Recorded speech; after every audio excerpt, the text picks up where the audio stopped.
El delito de impedimento de contacto de los menores con sus padres no convivientes está previsto en una ley especial, que es la ley 24.270, que fue sancionada en el año 1993. Es decir, que no es un delito que esté previsto en el Código Penal, sino en una ley penal especial.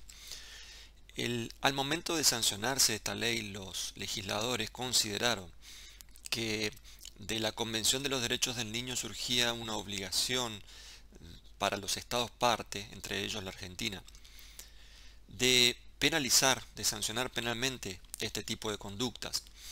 Sin embargo, eso, aclaro, no es necesario, no necesariamente surge de la Convención de los Derechos del Niño la obligación de utilizar el sistema penal para tratar de lograr lo que se intenta lograr con esta ley, que es asegurar la relación entre los padres no convivientes y sus hijos menores.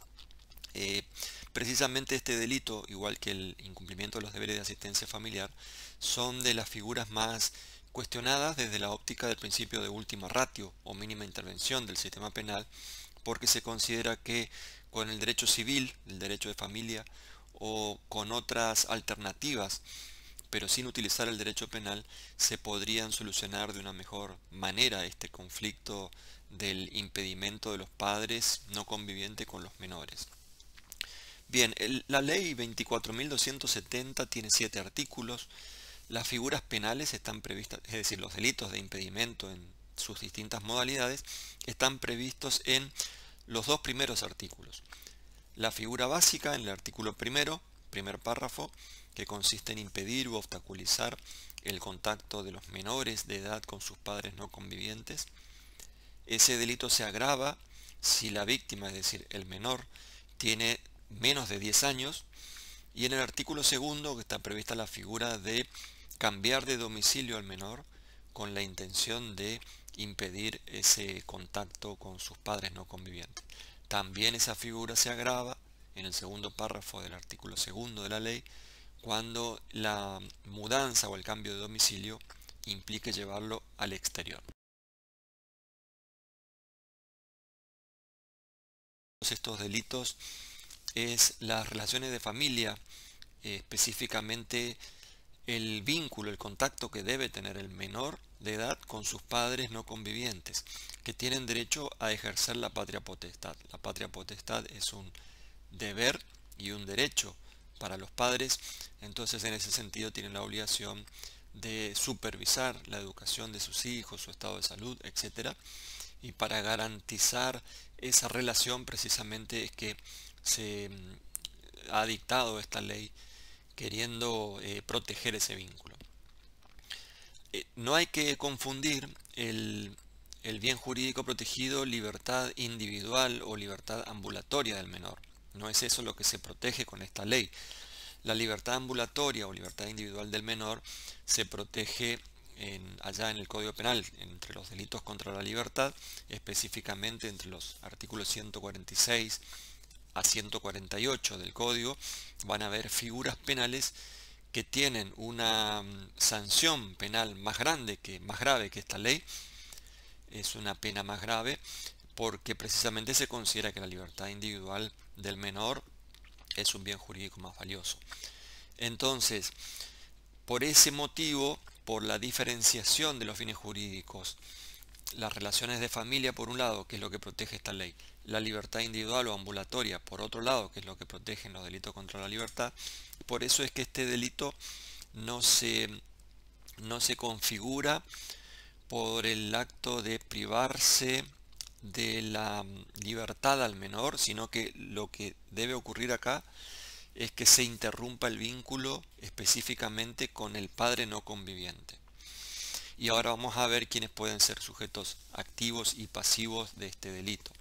Pero quiero decir, si por ejemplo un tercero secuestra al menor de sus padres, es decir, lo saca de la esfera de custodia de sus padres y lo lleva a un lugar donde lo va a tener privado de su libertad, eso es un delito contra la libertad, ya no solamente contra las relaciones de familia.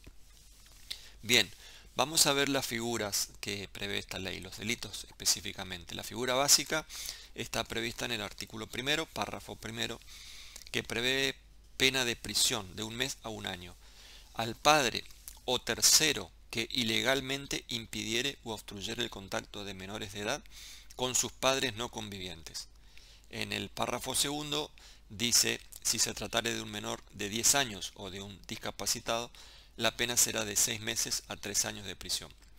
Luego el artículo 2 establece las mismas penas para el padre o tercero que para impedir el contacto del menor con el padre no conviviente, lo mudare de domicilio sin autorización judicial. Y en el segundo párrafo del artículo 2, si con la misma finalidad lo mudare al extranjero, sin autorización judicial o excediendo los límites de esta autorización, las penas de prisión se elevarán al doble del mínimo y a la mitad del máximo. Esas son las agravantes. Bien, entonces, el bien jurídico protegido es la relación de familia. Vamos a empezar por la figura básica del artículo primero, primer párrafo. Se exige un presupuesto para la existencia de este delito, como si fuera un elemento del tipo objetivo. El presupuesto significa que los padres no tienen que convivir, es decir, no tienen que vivir juntos los padres. Se presupone que el menor vive con uno de esos padres y hay un padre no conviviente, entonces el delito se va a cometer en perjuicio de ese padre no conviviente. Aclaremos, los sujetos pasivos del delito son, en primer lugar, el menor, cuyo vínculo con el padre se interrumpe. Entonces, ese menor es el principal sujeto pasivo, pero también es sujeto pasivo del delito el padre no conviviente. Cuando digo padre, me refiero a padre o madre no conviviente. Y el autor generalmente va a ser el padre conviviente, padre o madre conviviente, o incluso puede ser un tercero. El autor puede ser también de este delito una persona que no sea el padre. ¿Pueden ser sujetos pasivos los dos padres del menor? Sí, podría ser. En ese caso, el autor tiene que ser un tercero y es necesario que los dos padres sean no convivientes con el menor. Es decir, que se podría dar también el delito teniendo por sujetos pasivos, además del menor, a los dos padres, pero en ese caso tienen que ser no convivientes. ¿Por qué? Porque del texto de la ley surge expresamente la obligación de que la víctima, el perjudicado, tiene que ser el padre no conviviente. Y precisamente por eso también, por lo que está previsto en la ley, por el principio de legalidad, en su forma de ley estricta, por eso también es que sujeto activo del delito no puede ser el padre no conviviente en perjuicio del padre conviviente. Por ejemplo, si el papá es el no conviviente, el niño vive con la mamá y en una de las visitas el padre lleva al niño autorizado, pero no lo devuelve a su mamá, como establece ese régimen de visita, entonces ese no conviviente no puede ser autor de este delito, aunque tal vez vamos a ver si seguramente va a tener responsabilidad en el ámbito civil, en el ámbito del derecho de familia, pero no puede ser autor de este delito del impedimento porque es necesario que se cometa contra el padre no conviviente. Entonces, por el principio de legalidad no se podría dar esa posibilidad. Entonces, generalmente en la mayoría de los casos, como muchos de los menores o en la mayoría de los casos quedan conviviendo con la madre, el autor en la mayoría de los casos es el padre no conviviente. Bien, entonces el presupuesto es que los padres no convivan, y sean porque estén separados o porque nunca hayan convivido. Por ejemplo, padre y madre reconocen al niño, pero nunca convivieron. Entonces ese padre que no vive con el niño tiene derecho a visitas y la madre se lo niega, por ejemplo. Bien, aclarada la situación de los sujetos activos y pasivos, vamos a ver la conducta típica. La conducta típica es, como dice la ley, impedir u obstruir el contacto de los menores de edad. Impedir significa anular totalmente la posibilidad de contacto. Obstaculizar sería cualquier acción que dificulte ese contacto con el padre no conviviente.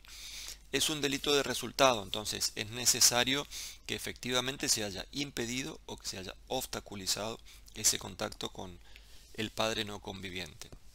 de no llegarse al impedimento o al obstáculo, el delito podría quedar en grado de tentativa.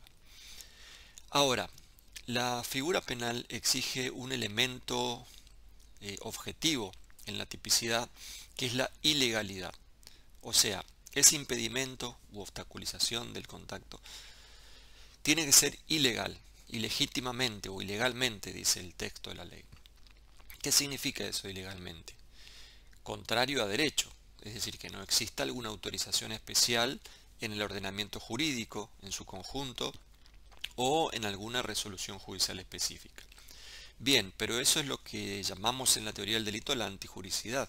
Entonces pareciera que la ley nos está diciendo que el delito se va a dar cuando ese impedimento o obstaculización del contacto sea antijurídico.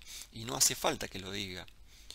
Por ejemplo, en el homicidio del artículo 79 no se dice el que matare a otro ilegalmente o ilegítimamente, pero se presupone por los conocimientos que tenemos de la teoría del delito que esa conducta tiene que ser ilegal, antijurídica.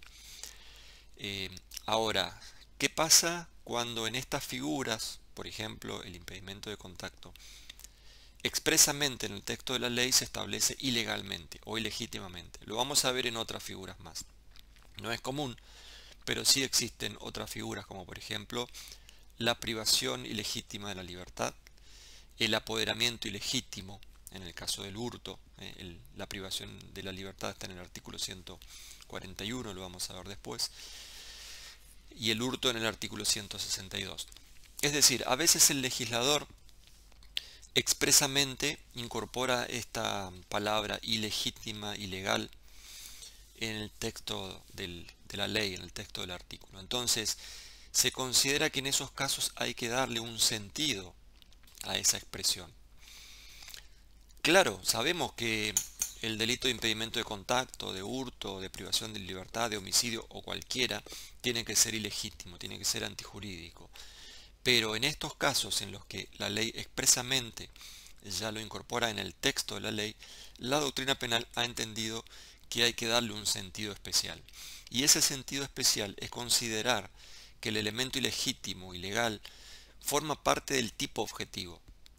Es decir, que se trata de un adelanto de la antijuricidad a nivel de tipicidad.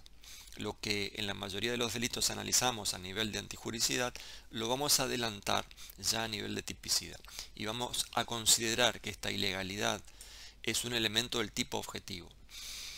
Uno podría pensar, bueno, pero si se lo analiza en la tipicidad o en la antijuricidad, igualmente el acto tiene que ser ilegítimo o ilegal para ser delito, es cierto. Pero fíjense que hay consecuencias prácticas muy importantes si se analiza la ilegalidad a nivel de tipicidad que si se la analiza a nivel de antijuricidad. ¿Cuál es la diferencia? La diferencia radica en los casos de error sobre este elemento ilegalmente o ilegítimamente. Porque si nosotros decimos que es un elemento de la tipicidad objetiva, entonces cualquier error sobre la ilegalidad, sobre este elemento, va a ser un error de tipo. En cambio, si nosotros decimos que la ilegalidad o ilegitimidad o antijuricidad es un elemento de la antijuricidad, cualquier error sobre esa circunstancia va a ser un error de prohibición, que se analiza a nivel de culpabilidad. Y error de tipo y error de prohibición tienen reglas de solución diferentes. El error de tipo, según las reglas de la teoría del error, significa que se excluye el dolo y si es vencible se lleva a la forma culposa. Aclaro, en este caso no hay figura culposa, tampoco en los delitos contra la libertad, el ilegalmente en principio tampoco admitiría una forma culposa, tampoco el hurto admitiría una forma culposa. Pero entonces, resumiendo, como este debe ser considerado un elemento del tipo objetivo, el dolo debe recaer sobre este elemento también. Y si el autor tiene un error sobre este elemento, entonces va a ser considerado un error de tipo. Esa es la consecuencia práctica importante. Entonces, el elemento ilegalmente forma parte del tipo objetivo. Tenemos que ponerlo como un tipo objetivo. Esto es lo que la doctrina llama un adelanto de la antijuricidad a nivel de tipicidad. Un ejemplo en este delito de un error sobre la ilegalidad. Imaginamos que el niño vive con la madre y el padre es el no conviviente. Ahora, por un error, la madre cree un día que tiene derecho a negarle el contacto con el padre, porque, por ejemplo, el padre estuvo preso una semana por un motivo X y la madre cree que puede negarle, que tiene derecho a negarle el contacto con ese padre que estuvo preso. Entonces le niega el contacto. Está equivocada porque en realidad no habría por qué negárselo, pero ella está convencida de que tiene derecho a negarlo. Ese sería un error sobre la ilegitimidad del acto que está cometiendo. El acto en sí es ilegal, es decir, la ley le permite seguir teniendo ese contacto, pero la madre erróneamente cree que tiene derecho a negárselo al padre. Ese sería un error sobre la ilegitimidad que debe ser tratado como un error de tipo, y entonces no importa si es vencible o invencible, la conducta de la madre va a ser atípica. Bien, eh, pasando al tipo subjetivo, es un delito doloso, entonces el autor tiene que saber, la persona que comete este delito tiene que saber que está impidiendo, que está obstaculizando el contacto con el padre no conviviente y que ese impedimento u obstáculo es además, como explicamos, ilegal. En la agravante del segundo párrafo se agrega el dato de que el menor de edad tiene que ser menor de 10 años. Es decir, que si el menor tuviera, por ejemplo, 13 años sería la figura básica, pero si el menor cuyo contacto se impide tiene 8 años, entonces se configura el agravante. Como es un elemento del tipo objetivo del agravante, el dolo del agravante se hace un poquito más extenso y abarca el conocimiento también de este dato. Se supone que el padre va a saber, o la madre va a saber que ese hijo cuyo vínculo con el padre está impidiendo, va a saber la edad que tiene. O si se tratara de un discapacitado, se supone que la mamá o el papá saben que son personas discapacitadas, o sea que van a tener seguramente el dolo del agravante. Bien, en el artículo segundo se establece, en el artículo segundo de la ley, se establece el delito de mudanza no autorizada del menor. Y esto se configura cuando el padre conviviente lo que hace es mudar de domicilio, cambiar de domicilio, con la finalidad precisamente de impedir ese contacto con el padre no conviviente. Fíjense que en este caso se trata de un adelanto del iter criminis. El legislador decide sancionar penalmente no solamente el acto de impedir, efectivamente, de obstaculizar el contacto, sino ya antes aún, cuando uno de los padres decide cambiar ese domicilio con la finalidad de impedir o obstaculizar. De modo que objetivamente no es necesario que se haya impedido o que se haya obstaculizado el contacto. Basta con que en un estado previo el padre conviviente haya realizado ese cambio de domicilio con la finalidad de. Entonces es un delito de intención interna trascendente. Es un delito de peligro, es decir, no hace falta que se concrete el impedimento, no hace falta un resultado como en el artículo primero. Basta ya con que se haya cambiado el domicilio con esa finalidad especial. Entonces, elementos del tipo objetivo en este caso son, primero, también la situación preexistente o la situación previa de padres que no conviven y el menor que convive con uno de ellos. Después, el cambio de domicilio del niño sin autorización judicial. Ojo, en este caso la falta de autorización judicial también es un elemento objetivo del tipo penal. ¿Por qué esto es importante aclararlo? Que es un elemento objetivo del tipo penal. Porque un error sobre la creencia de una autorización judicial sería un error de tipo también. No es necesario que objetivamente se haya interrumpido el contacto. Y en el tipo subjetivo hace falta el dolo del autor, es decir, conocer todos los elementos objetivos del tipo penal.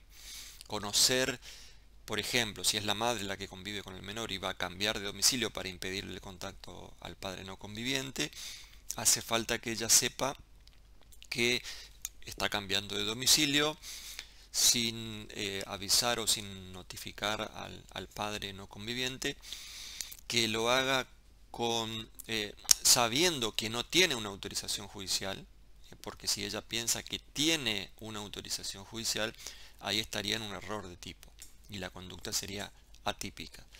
Y además del dolo, en este delito hace falta también, igual que en la figura del artículo primero, un elemento subjetivo especial, que es la intención de impedir el contacto del menor con su padre no conviviente. Hace falta que la persona en este caso tenga esa intención especial. También es un delito que tiene la estructura de una intención interna trascendente, es decir, el aspecto subjetivo es mayor al aspecto objetivo de la tipicidad. ¿Por qué? Porque el autor tiene que tener dolo, conocimiento de todos los elementos objetivos del tipo penal, pero además un elemento subjetivo especial que es esa intención de impedir el contacto, que no hace falta ahora que se dé en la realidad. Bien, y la agravante del artículo segundo, que está prevista en el segundo párrafo, la agravante se da cuando el cambio de domicilio implica llevar al menor al extranjero, es decir, ya lo llevamos a otro país. El cambio de domicilio significa llevarlo a otro país. Ojo, no es el caso de la mamá que lo lleva al extranjero, por ejemplo, lo lleva a Paraguay 2 días en un viaje que había programado con su hijo y alguna amiga, alguna otra persona. No sería ese el caso. Es necesario que se lo lleve al extranjero, pero con la intención de cambiar de domicilio para impedir el contacto.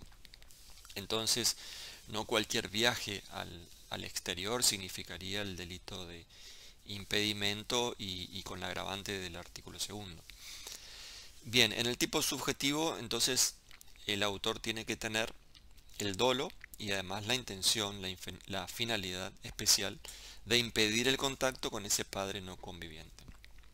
No hace falta, como es un delito de intención interna trascendente también, al igual que el primer párrafo del artículo segundo, no es necesario que se logre ese impedimento, basta con que se haya cambiado de domicilio al extranjero con la intención de impedir el contacto. Bien, por último, en el artículo cuarto está previsto, en el artículo cuarto de esta ley está previsto que el delito es un delito dependiente de instancia privada. Entonces, es necesario que la persona damnificada formule la denuncia para que se pueda promover la acción penal, para que se pueda iniciar la acción penal. Después, una vez que se inicia, ya es una acción pública. Tengan en cuenta que es un delito de acción pública dependiente de instancia privada, no es un delito de instancia privada como era en el caso, por ejemplo, del delito de incumplimiento de los deberes de asistencia familiar cuando la víctima es el cónyuge.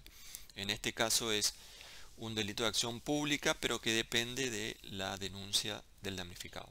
El damnificado denuncia, ya se puede continuar como si se tratara de una acción pública. Y en el artículo 3, la misma ley establece la posibilidad de que el mismo juez penal que interviene en este caso por la supuesta comisión del delito, de que pueda restablecer el vínculo, es decir, tomar medidas en el mismo proceso penal para restablecer el vínculo con el menor.